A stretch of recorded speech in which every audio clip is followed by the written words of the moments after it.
You're listening to DraftKings Network.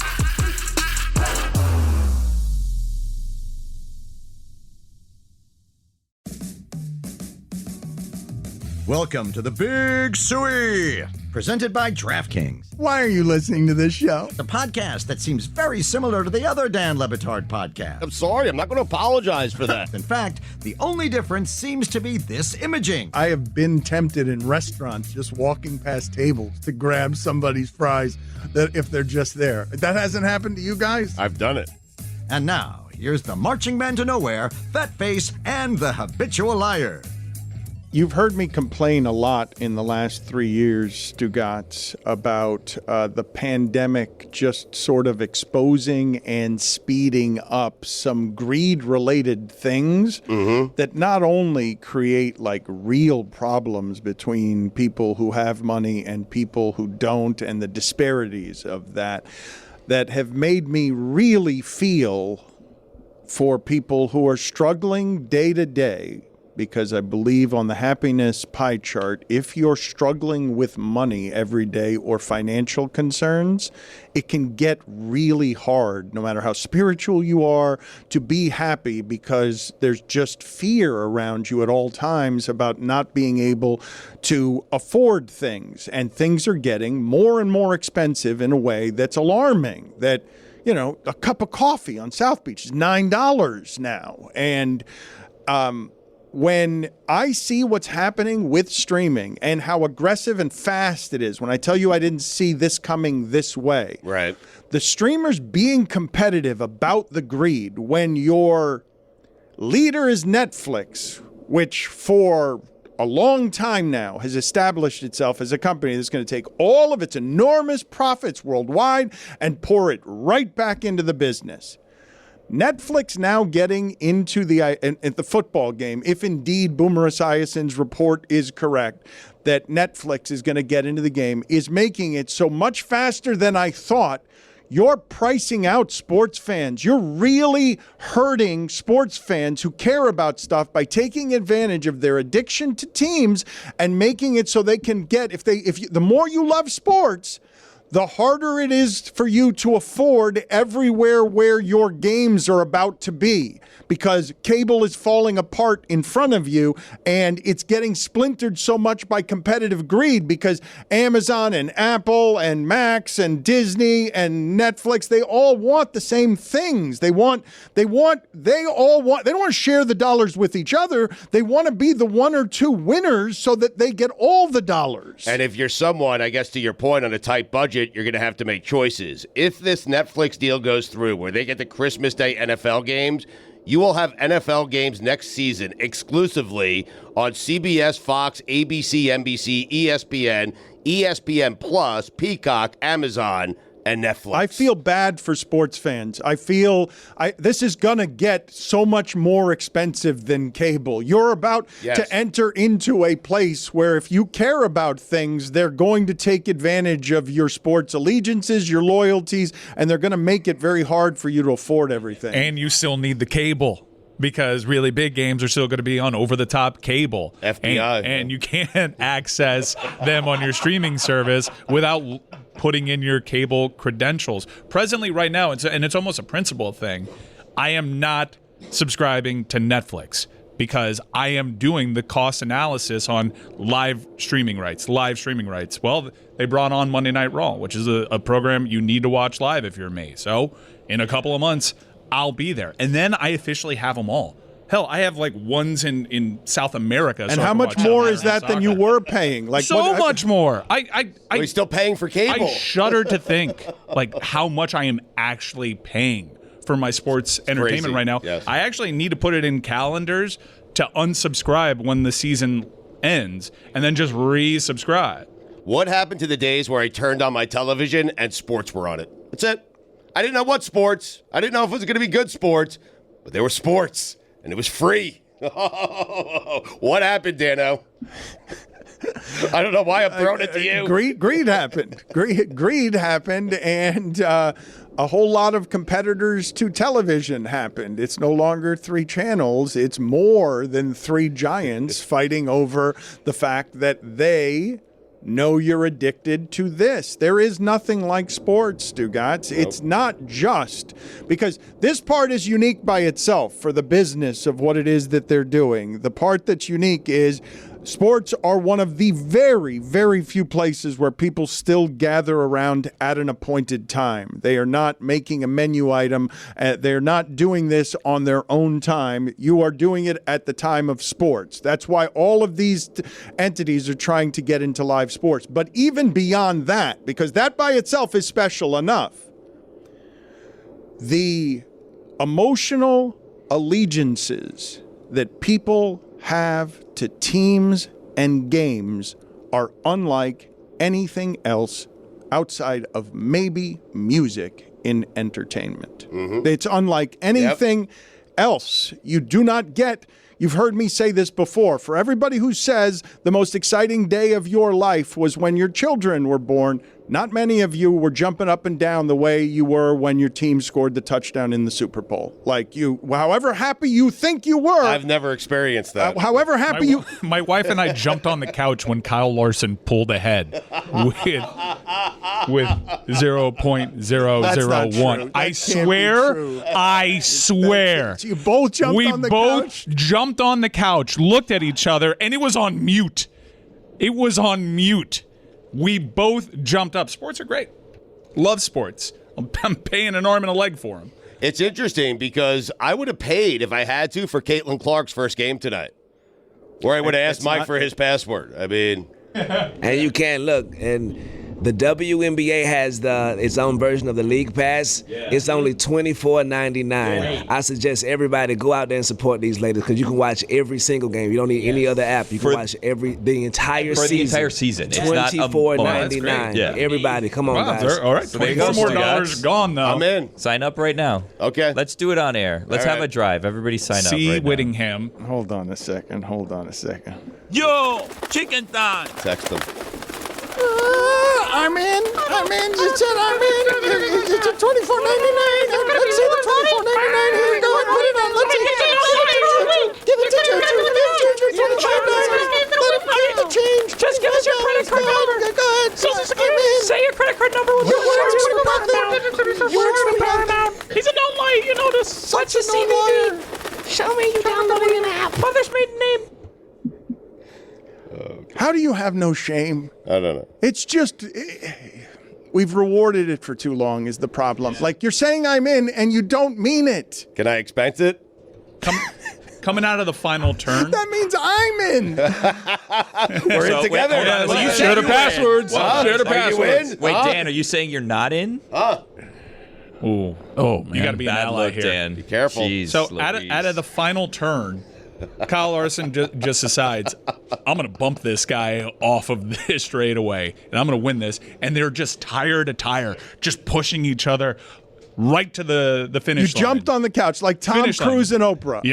Yeah. Because they announced, I think it's Boucher.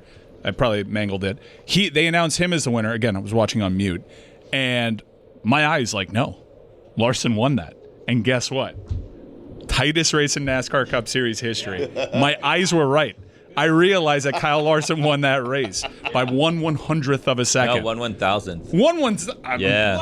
I'm in sports because I'm better. Yeah, Does it get closer? Yeah. I mean, no, it's never been closer. Right. Yeah. The best driver. It could be 1/1,000,000th, 1/10,000th of a second. There's actually rules. I have to look it up.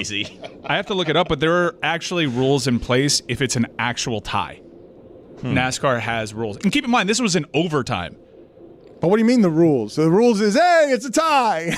No, like in baseball, tie goes to the runner. They have tiebreakers, like who led more laps. No, there has to be a winner. That's not the rule in NASCAR. They cut runner wins the tie. Yeah. Well, if it's a tie in NASCAR, what are the rules? What do you mean there has to? What is the second thing they go to? Coin flip? I think it's like who led more laps. There's tie-breaking scenarios. It's Russian roulette. Can you find me the first tiebreaker? Because put it on the poll, please, Juju, at Le Batard Show. Do you know the first tiebreaker if a NASCAR race ends in a tie? Yeah, there were 3 wide, man. or a horse Chase race. Elliott was or right a horse race, for that matter. I don't know the rule to that. Well, horse racing is dead. Who cares? This would have been an all-time finish. Can we throw up the still one more time? This would have been an all-time finish if the number 9 was the one that was on Kyle Larson's ass. and he's like not even being considered right there. They were going 3 wide in overtime. It was just an amazing event. I think NASCAR is also going behind a paywall. It is most laps led during that race. What about for horses? What about what is the first tie? What is the first tiebreaker for horses? Because laps is probably not going to be the tiebreaker there. Just one lap, Okay, thank you, Stugotz. I think the official thing is the driver who scored the highest position at the earliest point in the race will officially win the event. Well, that's different than most laps. It is indeed going to Amazon. NASCAR. Dale Jr. just signed. Can we get to that tweet that we have of what it is that the Marlins got for Christian Yelich? The Marlins are in disarray. They're one of the worst teams in the league. Yeah, you keep mentioning that. It's 162. Mm-hmm. And what they got for Christian Yelich, Stugotz, look at that. Currently, Lewis Brinson is playing in the Mexican League. Doing well. Playing with the... Puebla's on fire in that league. Yeah. Really? Yeah.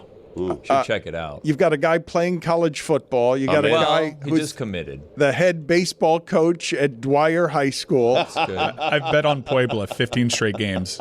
Responsibly. That is not good, Stugotz.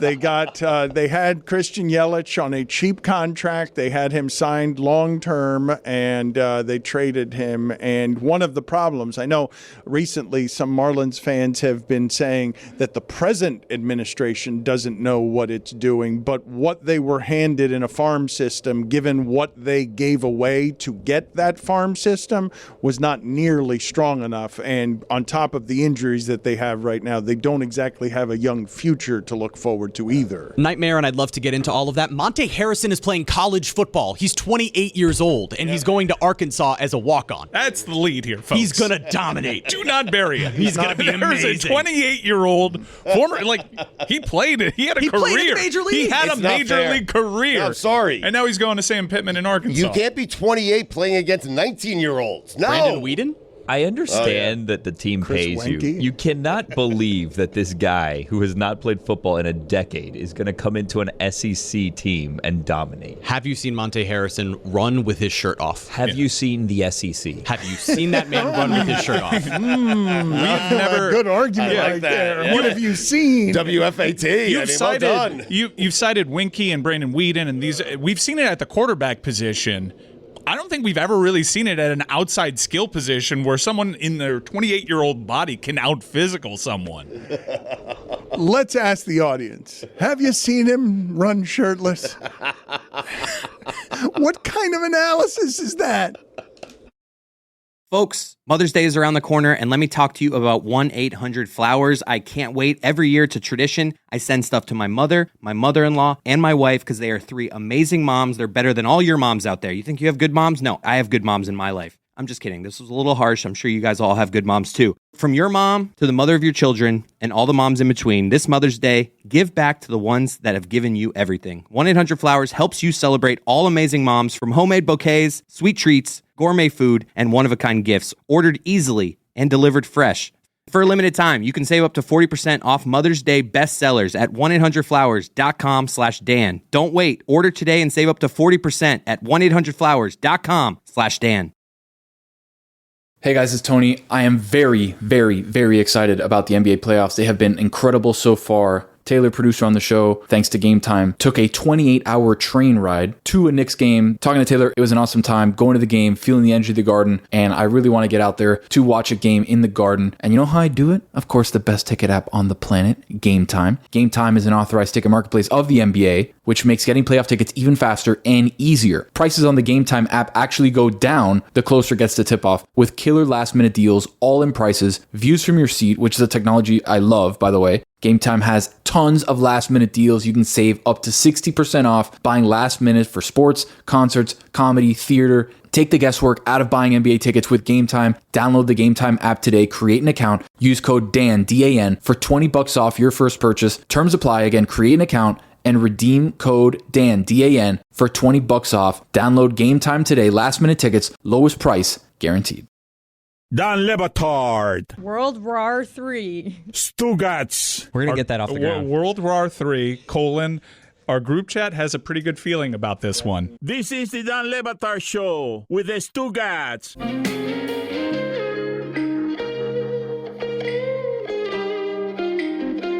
Roy, where is your level of consternation?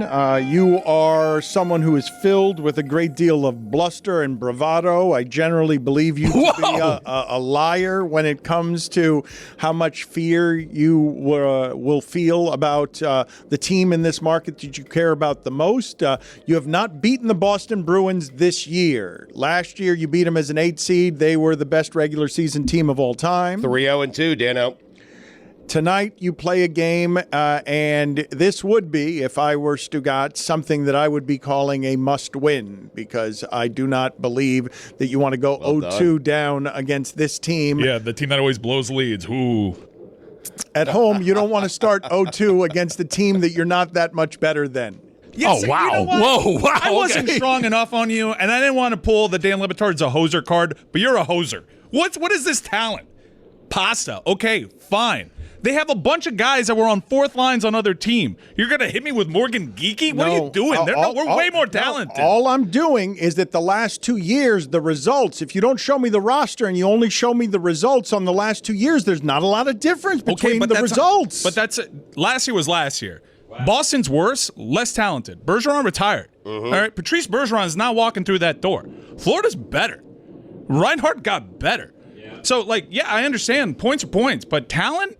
There is a disparity here. But you've lost 5 times to the team. In the last game you played, you lost 5-1. Styles make fights, Dan Le Batard. They're due. But they're not more talented than Florida. You lost 5-1 in the last game. Roy. They are due, though. That was a good point. Where Thank you. is your level of fear?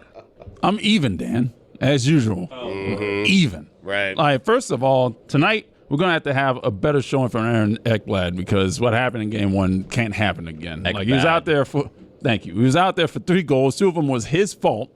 One of them, thanks to Bob, but 2 of them was his fault. Yeah. And that breakaway by Justin Brazeau, he gave chase on that breakaway. It was a sad sight to see. He could not catch up on that one. Sad. So, yeah, we need a better output from Aaron Ekblad. But we saw yesterday, Sam Bennett practiced. He put full weight on that wrist, on the area that he got hurt in. That's big, yeah. Hopefully he gets to play today. Dan, they're doing the thing where they know tonight's a big game, a must-win game, but they're giving the appearance that they're confident and not nervous. When you're overconfident, guess what you are? You're nervous. I mean, sorry, guys. What? They're nervous. Right, Roy got a hockey jersey with Bellamy on the back, a Panthers jersey. I don't believe you. You an even lie. That's what you are. What? An even lie?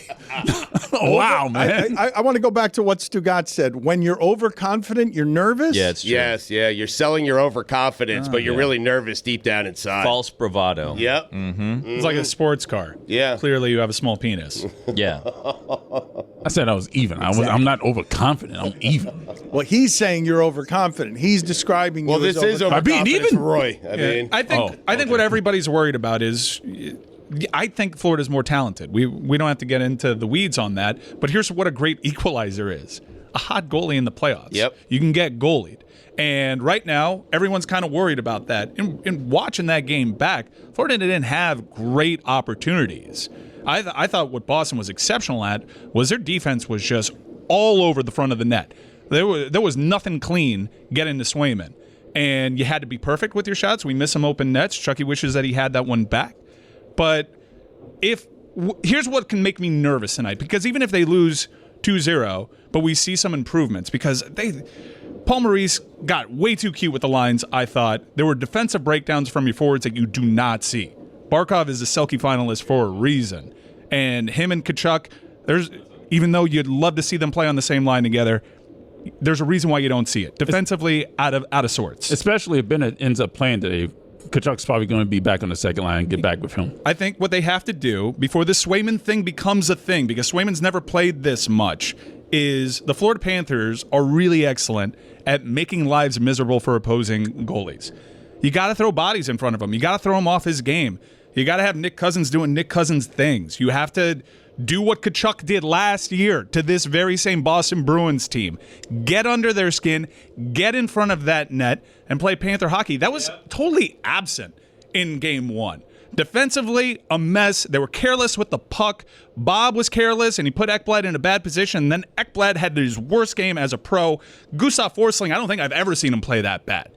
So now you've caught up. You got smacked in the face. You realize after that week off, we got healthy, and we were waiting for this moment where you needed Sam Bennett. It changes everything for the Florida Panthers. Yeah, game one, they were incredibly sloppy. A lot of turnovers, just too many turnovers. So they got to be better careful with the puck there. Which do they have to be, better or careful? Both. Better and careful, because they were bad and not careful. Better careful is what I have to be when I'm betting Mexican Puebla baseball. Stugotz, the Marlins of Billy Gill have been quite the disaster so far this season. It's early. And they have traded away Luis Arraez, their most consistent player, a two-time batting champion. And I want to go back for a second, Billy, because over the course of covering this franchise, Marlins fans have at various points been very mad at me for being overly negative about what this franchise has done to its most loyal customers. And those loyal customers get mad at me when I talk about some of these playoff appearances being not sustainable or mirages, or they find me overly pessimistic on Marlins-related things. But the business of baseball in South Florida has betrayed and people who are deep sports fans who cared about baseball has killed their love of baseball. And we did an interview on ESPN with the commissioner of baseball, Rob Manfred. I believe it's the most disastrous interview publicly that a commissioner has ever done. Let's play a clip of that, please, for the audience here as we go through some of what it is that is happening with the Marlins now. Rob, were you aware of Jeter's plan to trade players and slash payroll? You know, it's interesting. Yes or no, please? Don't. Yes or no, please? I'm happy to do yes or no's. You can elaborate afterward. I just want to know if you were aware of that plan. Like did you approve a plan that had slash payroll again for South Florida? We do not approve operating decisions by any ownership, new owners, current owners, or not. And as a result, the answer to that question is no. I'm not going to be deposed like this is some adversary thing. The three other dismantlings you can make an argument for, the very rational baseball argument that you're making, but we were told when Miguel Cabrera was traded that when they got a new taxpayer stadium, it wouldn't happen anymore. You understand that, though, right? Look, I think that is a broader statement of the commitment that was made in the stadium process. I don't think anybody ever committed that a particular player wasn't going to be traded in an effort to be competitive over the long haul. Going to bring in David Sampson here, former Marlins team president, the host of Nothing Personal on the Batard and Friends Network. Little game of yes or no would be commish. Dude, that yes or no, please. Oh, it was so good. Awkward, man. So I don't. You are good, Dan. I don't know. That was a moment. That's like Kathy thundering away at Kendrick and Few Good Men. Oh my God. That was the beginning of the end. A few good men. I don't think it's just few good men. Whatever. Do you think that was the beginning of the end, or just like we were already at the beginning of the end, and that was like, hey, then some real conversation started happening? Like, these guys are not worth the headache. We don't know anything about podcasts. I think the beginning of the end was just Skipper leaving. Huh. Yeah. It definitely gave that off. I felt it. As it broke it, I was think like, it started before that. Well, but the it started in 2004. The baseball calling ESPN executives Started when the ink dried. It's only a kick,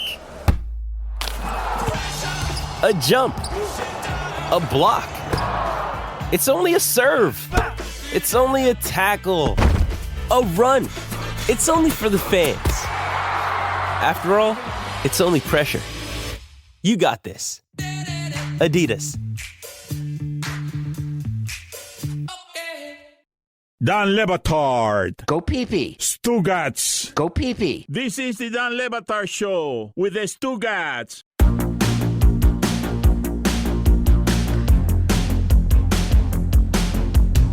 All right, moving on. David, do you have a different take on what just happened with Arise? Because is this the business as usual for the Marlins, or is it something else? Is there a way to defend this? It's hard to imagine I'm going to defend the Marlins, but I really am here.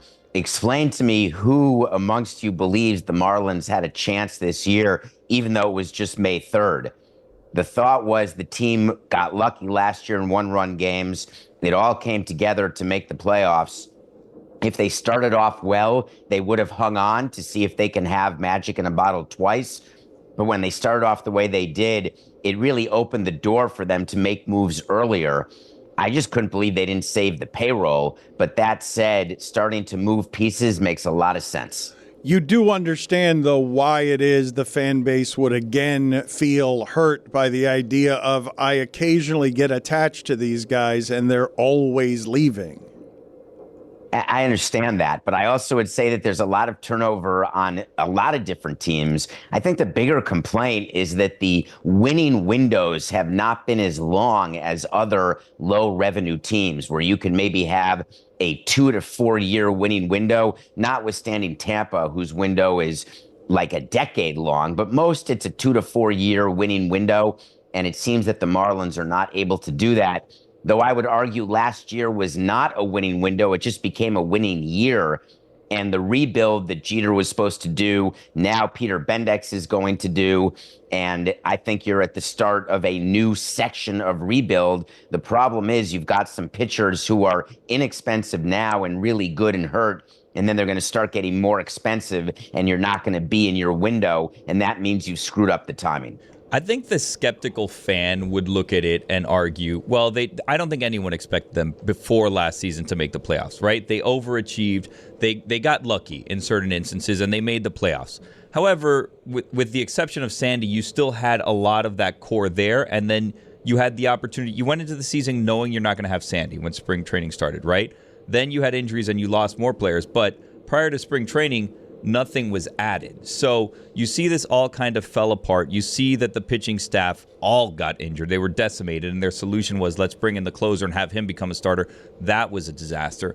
But at the time, fans were saying, why didn't you add on to this core and try to make a run for it? And now the cynical skeptic would say, because this was the plan. Like, you set this up so if they fell apart early, you could have a fire sale that would be justified. And the fan base would say, look, they're not that good. They're going to lose 100 games. Who cares if they sell it off?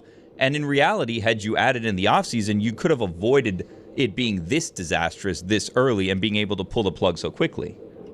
I really hate to give Bruce Sherman any sort of runway here, but their expectation for revenue just has not happened in terms of gate revenue and in terms of broadcast revenue. Don't forget that TV deal, however bad it was that Jeter signed, it was a guaranteed stream of revenue over a course of years, and it just isn't going to materialize because of the bankruptcy of their network.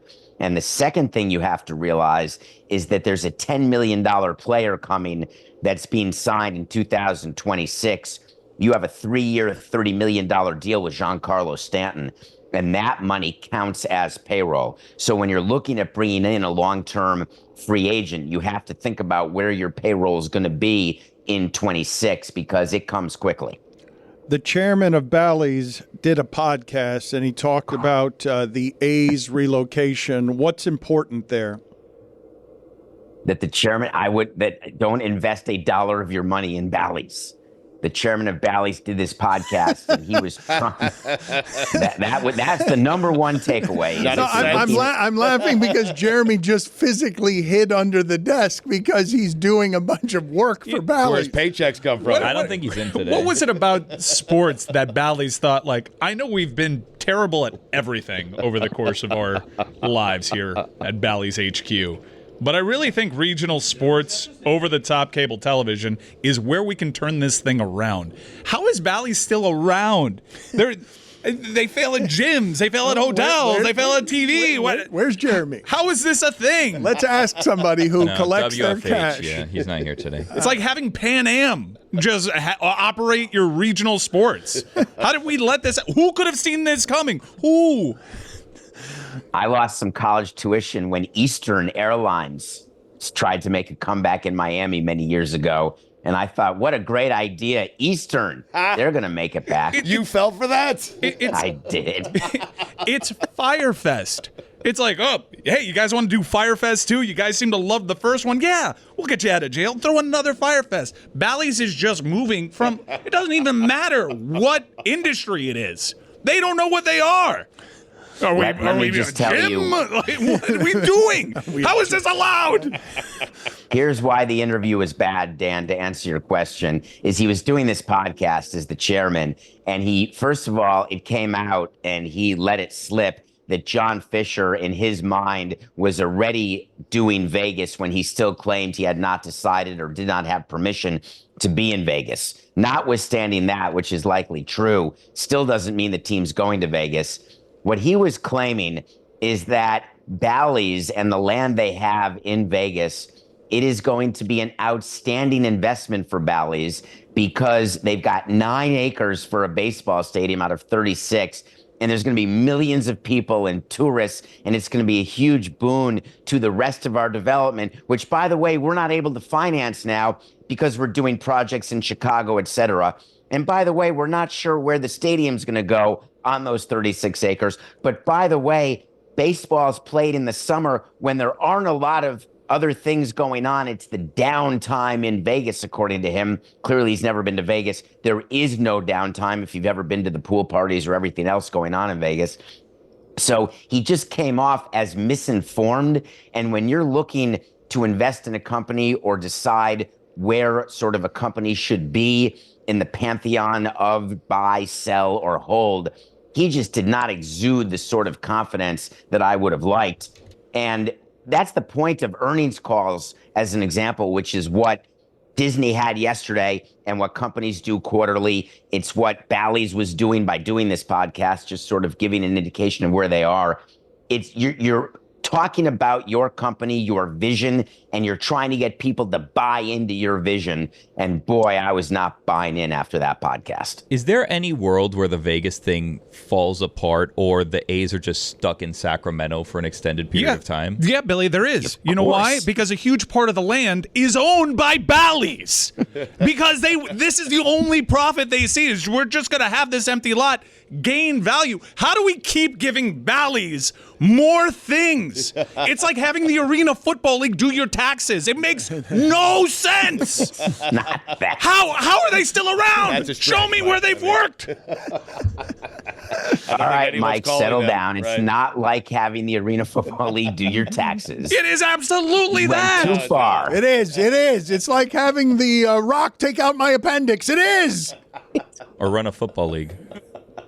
It's like The Rock running a football league. That's exactly what it is. Or it's like The Rock being president. Way to go, Billy. More like that.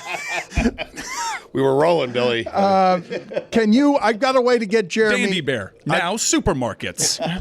I've got a way to get Jeremy to stop hiding under the desk. Did I hear that on Nothing Personal you have said that Jimmy Butler will not play another game for the Miami Heat?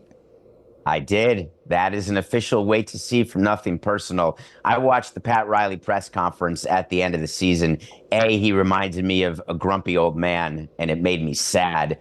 But B, the things that he said about Jimmy, it's, you know, when you get older and you just say things that it's supposed to be your inside voice, but all of a sudden becomes your outside voice and your family tries to excuse you, and then it's sort of cute the way it is when a 2-year-old says something, but not a 15-year-old. Pat Riley talking about Jimmy Butler the way he did, telling him basically to shut up and try to dribble and play. I don't believe that Jimmy's going to take that well, and I believe that this was a public viewing of what's going on inside the Heat organization, where Jimmy's been a problem, Jeremy, and I don't know if you're willing to acknowledge this, but not knowing, is he going to play, is he going to practice, you're going to say that doesn't exist. There he goes.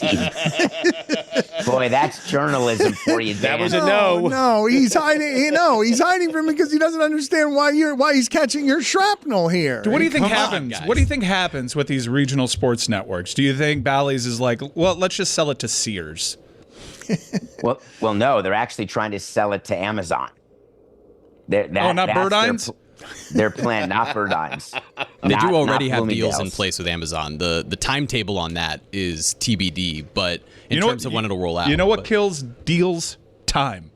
And Bally's does not know how to operate a timetable. Do not trust them. If anyone can screw up. The timeline is actually, you guys are wrong. The timeline is set by the bankruptcy court, and there's a hearing in June in order to approve a deal. Bankruptcy court? Do they have a corner office in bankruptcy court? Put it on the poll, Is it please. Bally's bankruptcy court? Does Bally's have a corner Naming office? rights? Does Bally's have a corner office in bankruptcy court? Jeremy, do you have any rebuttal for David Sampson is the first? On what? He's the first on record Bally's. I've heard anywhere saying that Butler will not play another game as a member of the Heat. Yeah, I mean, I think this is public negotiating on both sides, right? Jimmy's agent afterward came out and spoke specifically about the Heat need to make improvements. He talked about the numbers when Jimmy's on the court versus when he's off. But then he also said they're cut from the same cloth. All we want is for Jimmy to be paid what he's worth. And I think on the Heat side of it, the posturing that they're doing is, hey, look, man, you're setting the tone.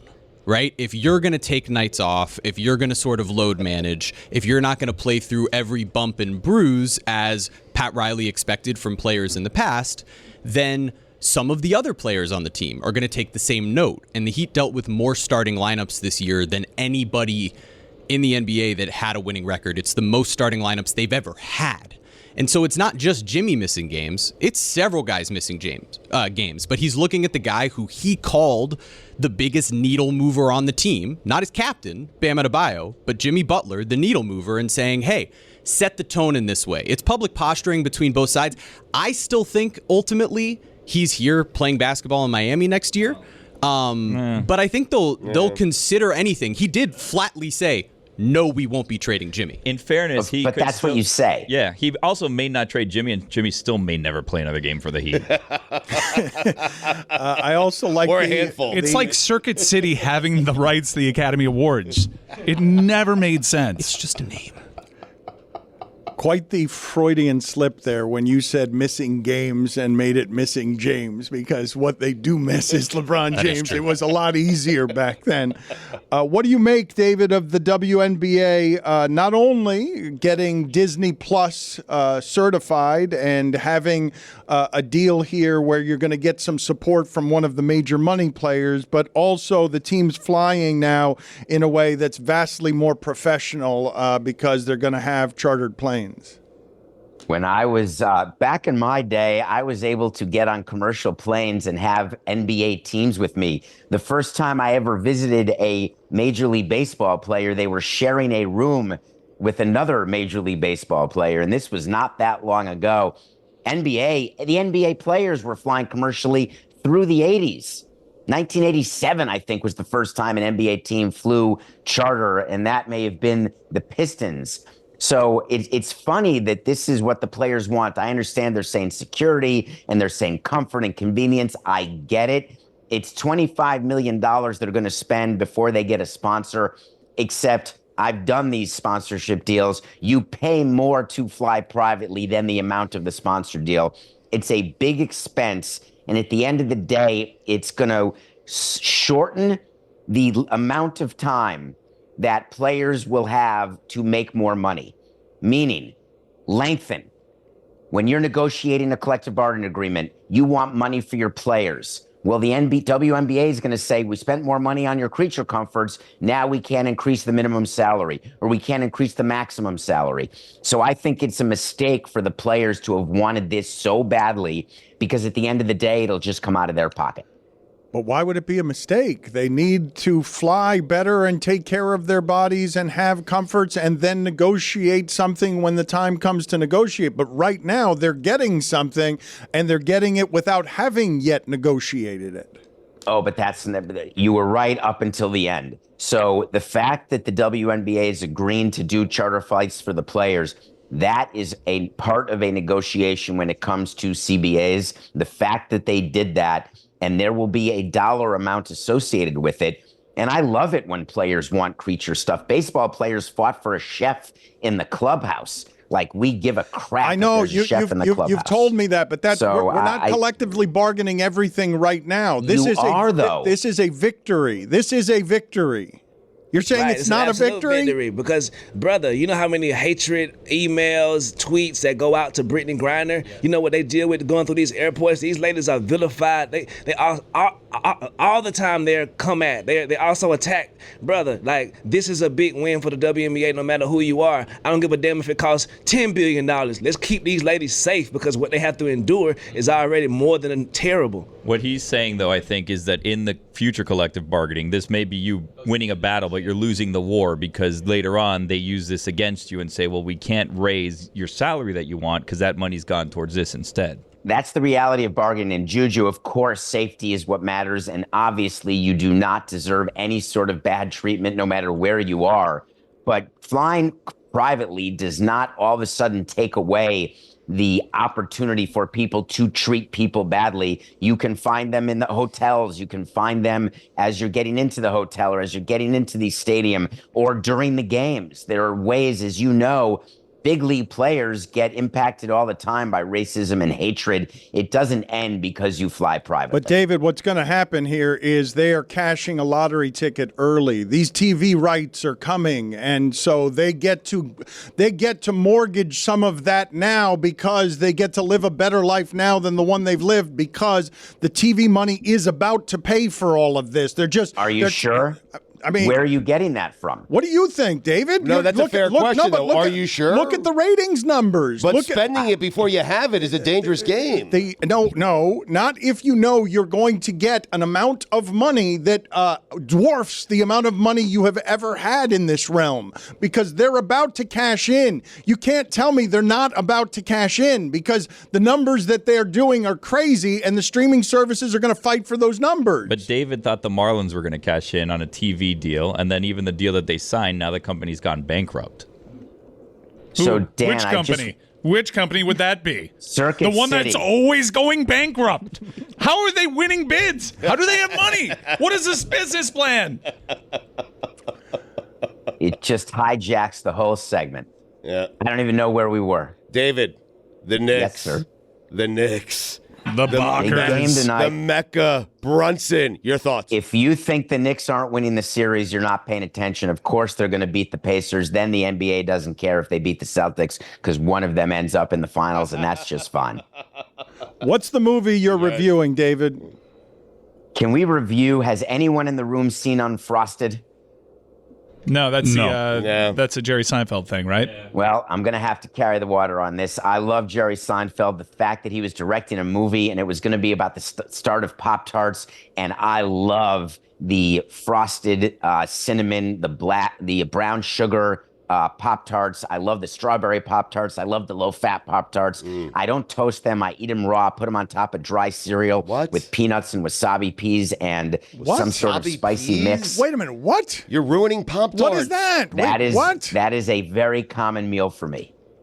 What? You can't even taste things. Why are you adding those things together? COVID took your taste. Like, what are you doing? Nutrition. Think about the crunch and the texture of the combination of wasabi peas. That is the meal of a serial killer.